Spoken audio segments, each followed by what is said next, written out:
Welcome to the podcast where markets meet perspective. I'm Manuela, your host.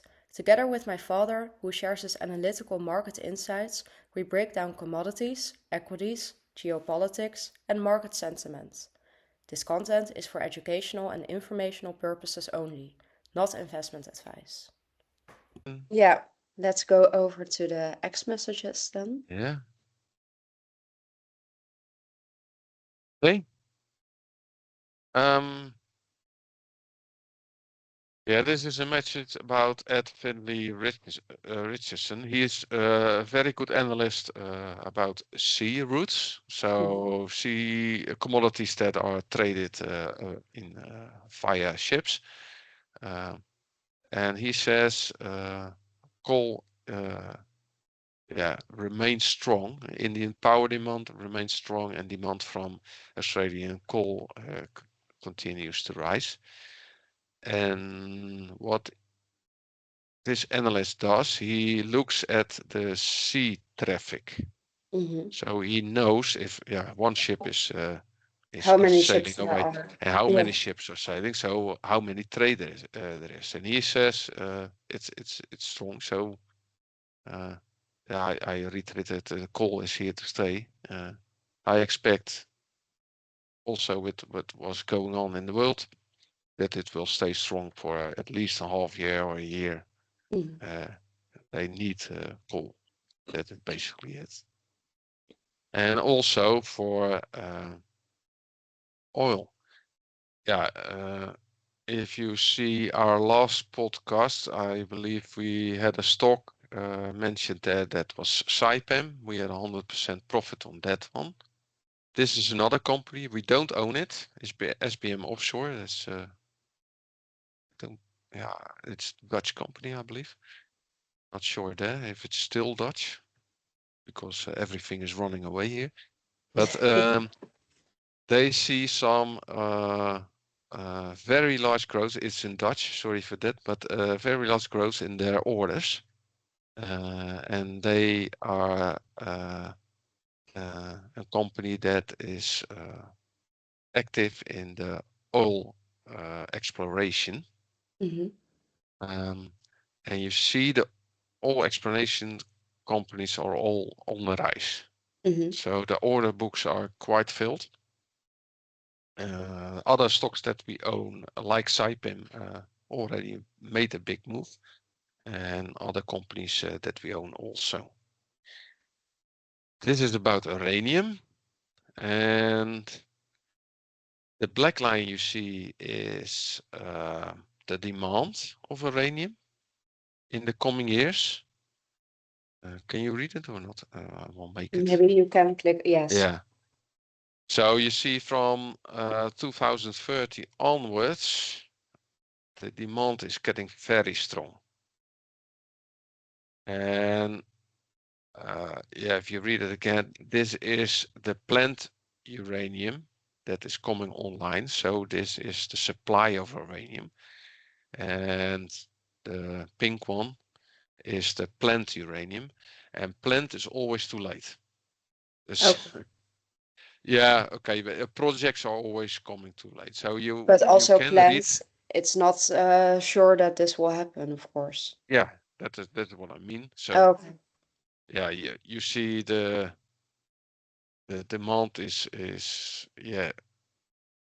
in pace a little bit with what the supply is, but in about 2030 they won't keep up.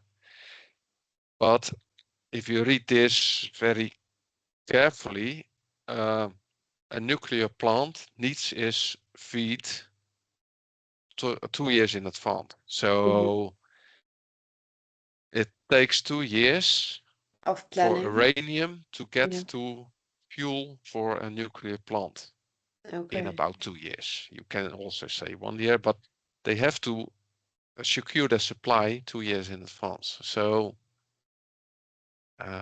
you can also say you're a little bit in deficit now. But this huge gap, that is what we foresee, and that's why I'm so bullish on uranium. because you don't see new supply coming in very soon. Also, this bars, I think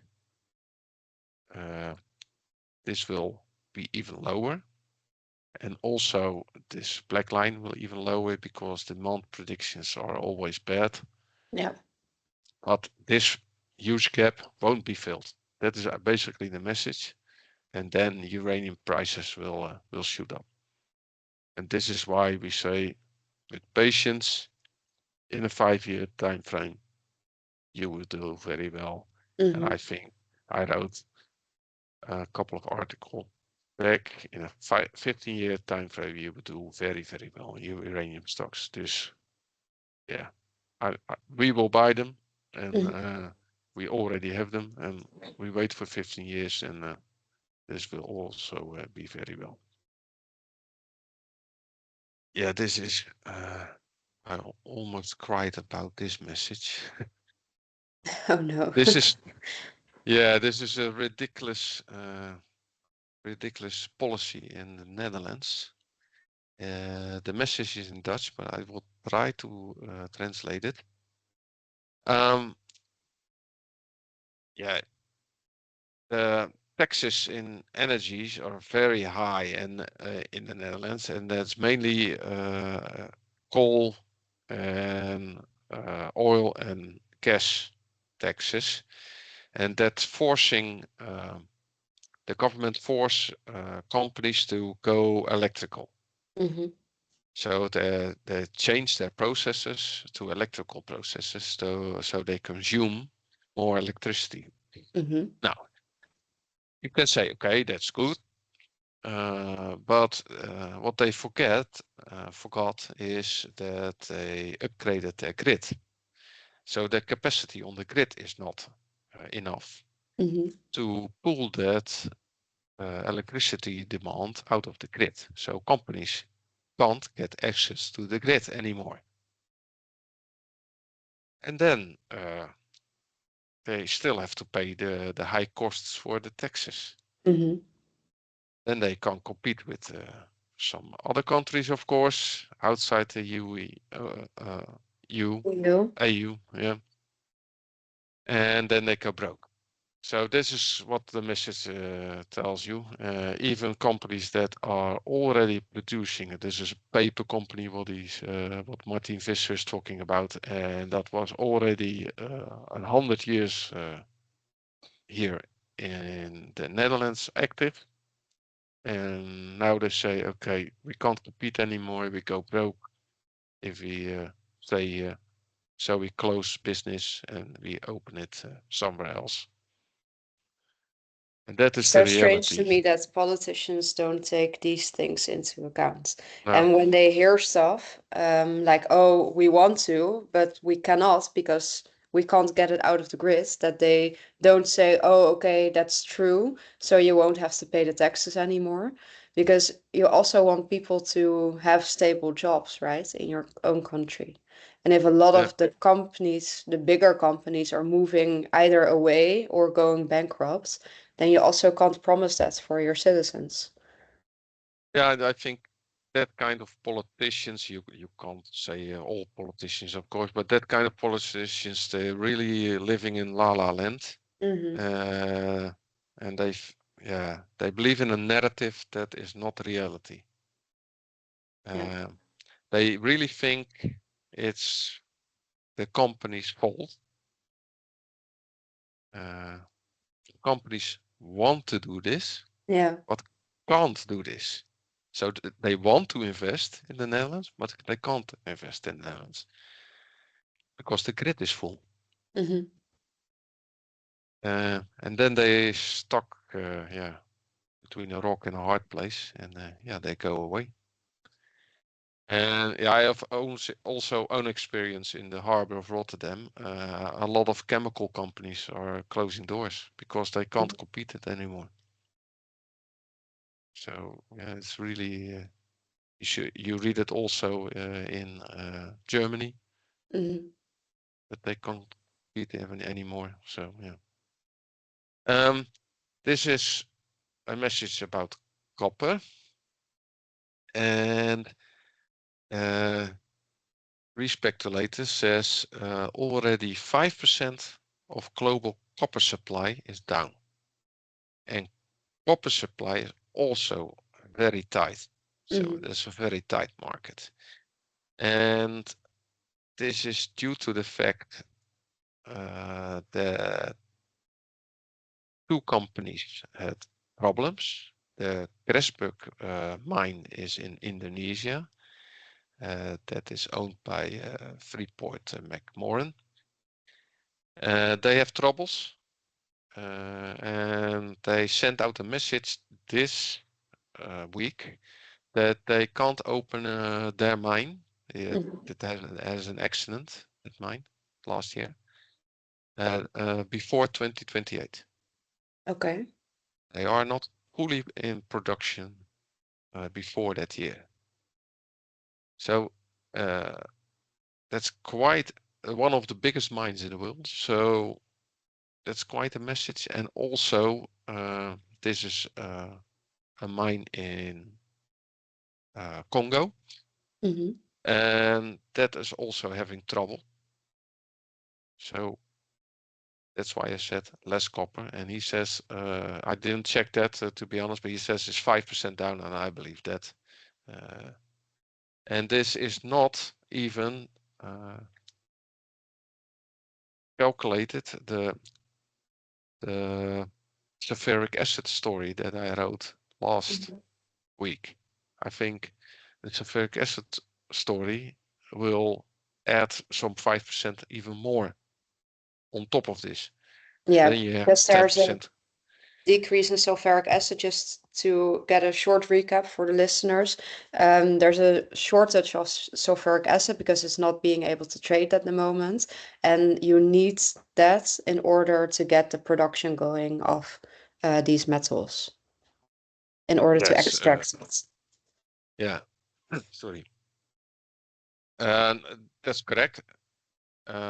Chile has some large mines that are depending on sulfuric acid, for example. But I wrote in that article and I sent it to the members which companies are hurt and which not.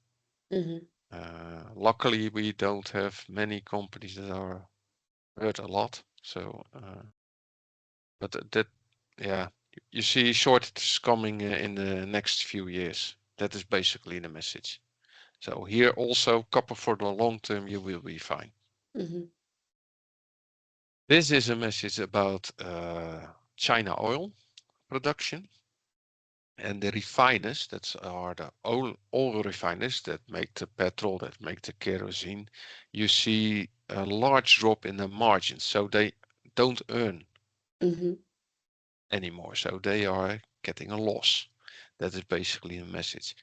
But the Chinese governments are forcing them to yeah, basically they forcing them to reduce their prices, and the crude price is now very high, of course, so the margins getting squeezed. And then people pay less at the pump, of course. Yeah. This is why they do that. But you can't do that enough because you're hurting the companies. Yeah. And then you have to.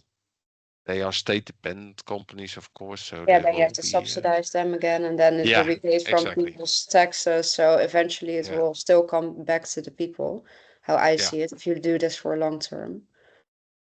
But this is the influence of the trade reforms. That is why I Yeah. want to show it.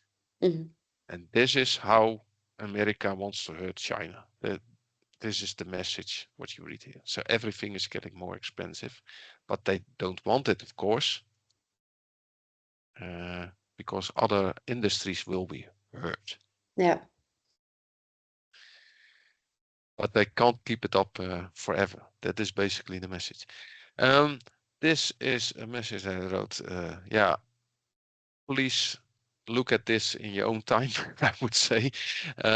This is basically this girl or woman, I must say.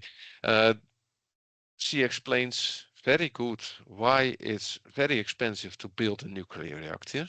But yeah,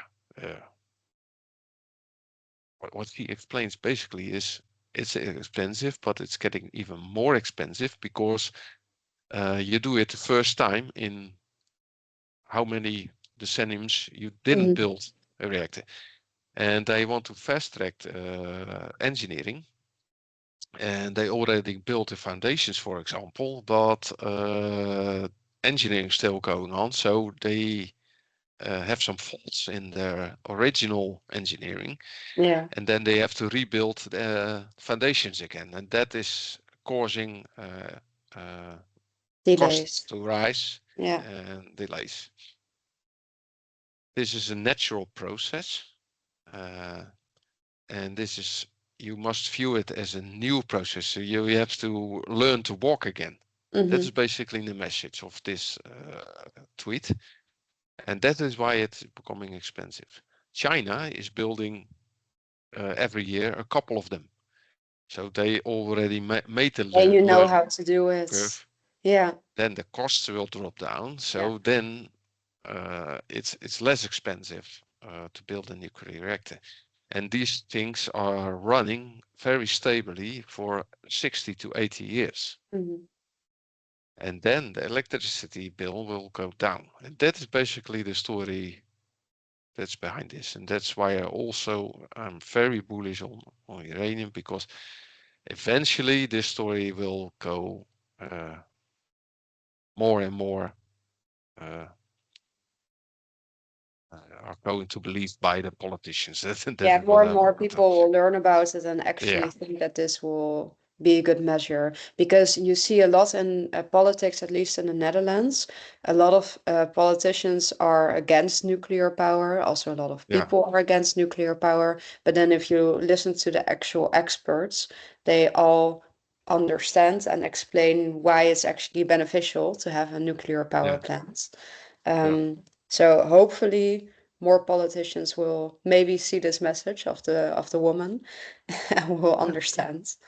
yeah, yeah. Yeah, that implies that the story of high costs of nuclear plants isn't true. Hmm. If you see the end-to-end cost, it's basically cheap. The next message is more factories and less bureaucrats. I retweeted. This is about Pete Hexted. Yeah, you can like the guy or not. It's the same about Trump. He's very vocal, I must say. But he wants to cut out bureaucrats that are filling their pockets with defense contracts. It looks good, I must say. So you want to build more factories, and the money is flowing directly to these factories, Hmm. and cut out the bureaucrats. Hmm.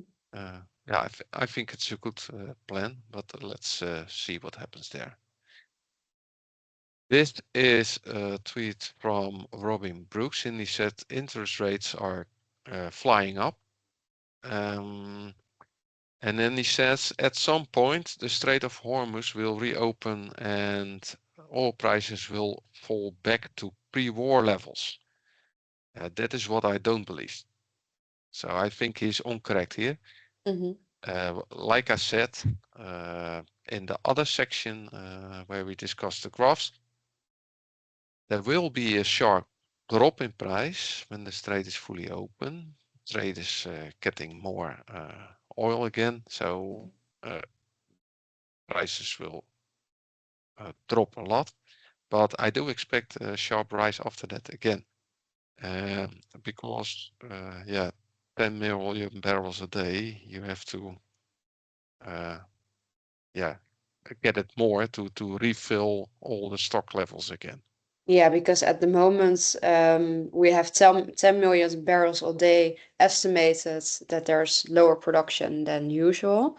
Yeah, And you need to also, how do you say that in English? Keep up with it. So yeah, after a while, you need to the oil barrels that you've missed, you need to now produce it extra in order to have the normal production. That's what you mean, right? yeah, exactly. So yeah, anyway, the demand for oil will be very high, and that if the demand is high, economics 101 says the prices will be high. Yeah. That's logical. If the oil prices are high, interest rates still high because you get inflation. And I'm not an economist, but I see higher prices, to be honest. I don't know why he says it will fall to pre-war levels. Maybe he's right, but I don't think he's right. That is my message. Yeah, that was it. Okay. Well, thank you for your insights for this section.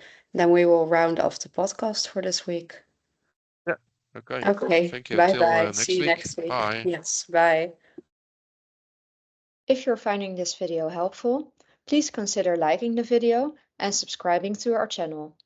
Your support helps the channel grow and allows us to continue creating valuable content. Thank you for watching. Thanks for watching. If you want deeper market insights, model portfolios, and high-quality research, make sure to visit the investorassistancepro.com website and subscribe to our paid services. We should remind you that we do not provide investment advice in our services. For free tools, tips, and educational content, check out beleggershulp.nl. If you found this video valuable, please hit the like button, subscribe to the channel, and turn on notifications so you never miss an update. See you in the next video.